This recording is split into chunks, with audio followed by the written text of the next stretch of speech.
बच्चों, इस वीडियो में हम लोग सॉल्व करेंगे एक्सरसाइज 3.3 का सेकंड क्वेश्चन। इस सेकंड क्वेश्चन में एक मैट्रिक्स दिया हुआ है ए और एक मैट्रिक्स दिया हुआ है बी। Then verify that. यहां पर आप कभी कभी ऐसे डैश देख रहे हैं। इस डैश का मतलब होता है ट्रांसपोज करना, और ट्रांसपोज का मतलब है रो को बदल देना कॉलम में, कॉलम को बदल देना रो में। अब क्वेश्चन लगाते लगाते आप समझ जाएंगे ट्रांसपोज को। पहले आपको वेरीफाई जो करना है उसका लेफ्ट हैंड साइड है ए प्लस बी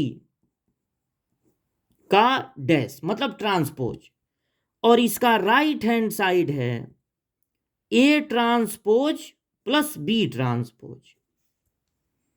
यहां आपसे कहा जा रहा है कि पहले आप ए और बी को ऐड कर लीजिए, ट्रांसपोज बाद में कीजिएगा। तो आप पहले ए में बी को ऐड कीजिए, तो -1 और -4 हो गया -5, 5 और 1 6, -2 और 1 -1, 2 और 1 3, फिर 7 और 2 position wise element plus minus होते हैं, 3 और 1 4, 3 और -5 -2, 9 और 0 9, 1 और 1 2। पहले ऐड कर लेना है, बाद में ट्रांसपोज करना है। तो ट्रांसपोज कैसे होता है? या तो रो को कॉलम बना दीजिए या कॉलम को रो।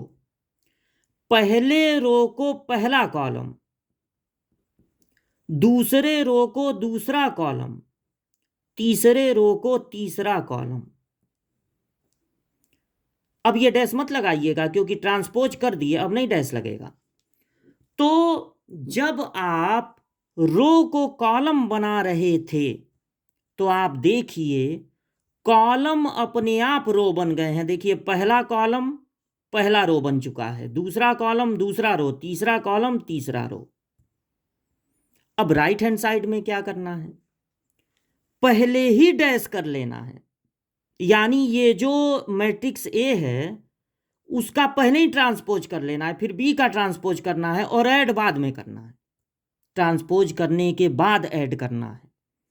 तो पहले वाले को जब ट्रांसपोज करेंगे ए को, तो पहले रो को पहला कॉलम, दूसरे रो को दूसरा कॉलम,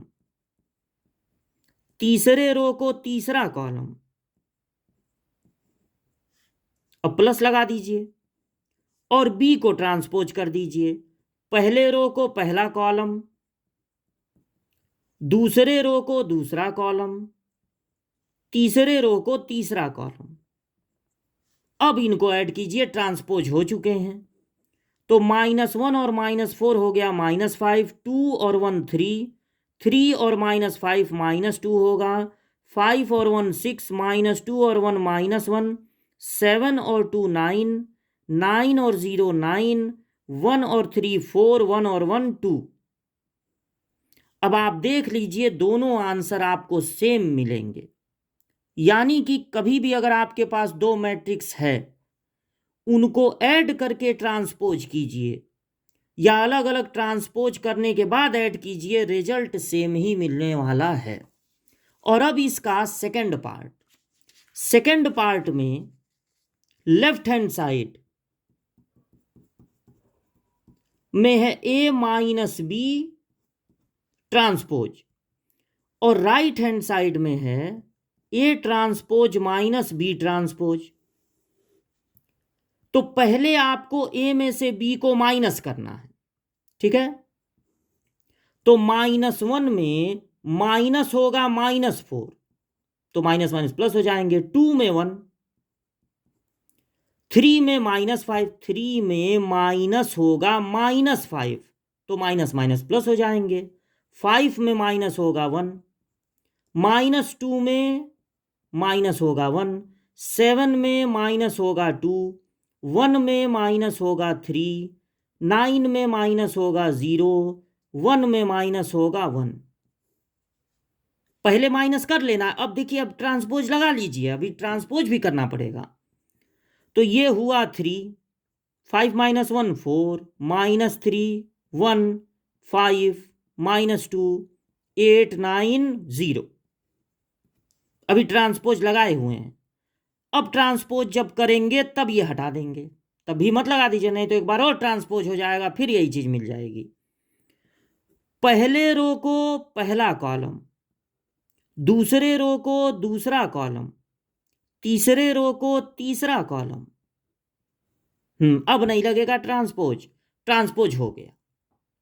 यहां पर क्या करना है, पहले ए का ट्रांसपोज कर लेना है। पहले रो को पहला कॉलम, दूसरे रो को दूसरा कॉलम, तीसरे रो को तीसरा कॉलम, और बी का भी ट्रांसपोज कर लेना है। पहले रो को पहला कॉलम, दूसरे रो को दूसरा कॉलम, तीसरे रो को तीसरा कॉलम।